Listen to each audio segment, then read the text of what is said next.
അടുത്ത നിയമസഭാ തെരഞ്ഞെടുപ്പിലും CPM-നെ പിണറായി വിജയൻ തന്നെ നയിക്കുമെന്ന് ഉറപ്പിച്ച് സംസ്ഥാന സമ്മേളനത്തിന് കൊടിയിറക്കം. 4 ദിവസം നീണ്ട സമ്മേളനത്തിൽ ഒരു വിമർശന ശബ്ദം പോലും പിണറായിക്കെതിരെ ഉണ്ടായിട്ടില്ല. സെക്രട്ടറിയായി MV ഗോവിന്ദൻ തുടരും. 17 പുതുമുഖങ്ങളെ ഉൾപ്പെടുത്തി സംസ്ഥാന സമിതിയും KK ശൈലജയും MV ജയരാജനെയും CN മോഹനെയും ഉൾപ്പെടുത്തി സെക്രട്ടേറിയറ്റും പുതുക്കി. എല്ലാ പിന്തിരിപ്പൻ ശക്തികളുമായി ചേർന്ന് കമ്മ്യൂണിസ്റ്റ് പാർട്ടി ഓഫ് ഇന്ത്യ മാർക്സിസ്റ്റിനെയും ഇടതുപക്ഷ ജനാധിപത്യ മുന്നണിയെയും അതിൻ്റെ ഗവൺമെന്റിനെയും എങ്ങനെയാണ് തകർക്കാനാവുക എന്ന ഗവേഷണമാണ് അവർ നടത്തിക്കൊണ്ടിരിക്കുന്നത്. ഇടതുപക്ഷ ജനാധിപത്യ മുന്നണിയുടെ ഗവൺമെന്റ് ഇപ്പോഴതിവേഗം കുതിച്ച് മുന്നേറിക്കൊണ്ടിരിക്കുകയാണ്. കേന്ദ്ര ഗവൺമെന്റ് നമുക്കറിയുന്നത് പോലെ സാമ്പത്തിക പ്രതിരോധത്തിന്റെ ഭാഗമായിട്ട് ഈ കേരളത്തെ ഞെക്കിക്കൊല്ലാനാണ് ശ്രമം. വരാൻ പോകുന്ന തദ്ദേശ സ്വയംഭരണ സ്ഥാപനങ്ങളിലേക്ക് നടക്കുന്ന തെരഞ്ഞെടുപ്പും അത് കഴിഞ്ഞാൽ മെയ്യിൽ നടക്കാൻ പോകുന്ന അസംബ്ലി തെരഞ്ഞെടുപ്പും നമ്മെ സംബന്ധിച്ച് വളരെ പ്രധാനമാണ്.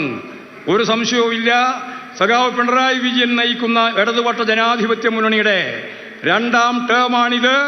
3ാം ടേമിലേക്കാണ് നമ്മുടെ യാത്ര. ആ 3ാം ടേമിലേക്ക് കേരളത്തെ നയിക്കത്തക്ക രീതിയിലുള്ള പ്രസ്ഥാനത്തിന്റെ കരുത്തായി CPM-നെ വളർത്തിയെടുക്കുന്നതിന് വേണ്ടിയുള്ള ബോധപൂർവമായ പ്രവർത്തനത്തിൽ എല്ലാ ജനവിഭാഗങ്ങളുടെയും പൂർണ്ണമായ പിന്തുണയുണ്ടാവണം. എല്ലാ കണ്ണൻ നായർ വിവരങ്ങളുമായിട്ട്. കണ്ണൻ, പിണറായി വിജയൻ 3.0 എന്ന് ഉറപ്പിക്കുകയാണ് പാർട്ടി സമ്മേളനം. അതിന് ആ രീതിയിൽ മുന്നോട്ട് പോകണമെന്നാണ് സെക്രട്ടറിയും പറയുന്നത്. എന്തൊക്കെയാണ് ഇന്ന് നടന്നത്? എന്തൊക്കെ കാര്യങ്ങൾ ബാക്കി വയ്ക്കുന്നു സമ്മേളനം?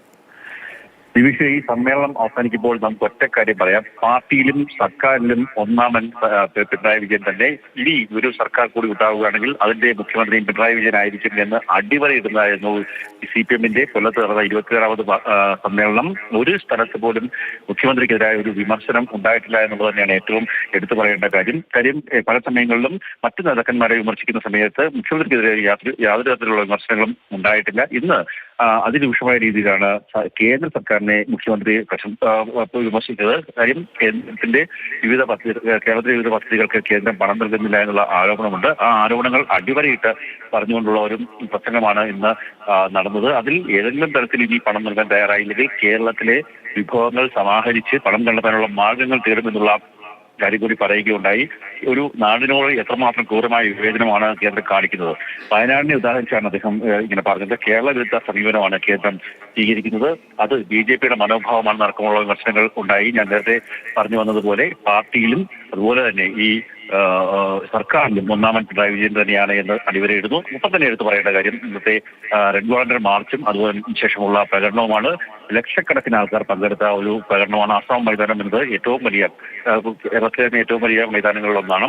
ആ മൈതാനത്തിൽ ഉൾക്കൊള്ളാവുന്ന തരത്തിലുള്ള ആൾക്കാർ പണികൾ പങ്കെടുത്ത ഒരു സമാപന സമ്മേളനമാണ് നടന്നത്. ശരി, കണ്ണൻ നായരാണ് വിവരങ്ങൾ നൽകിയത്.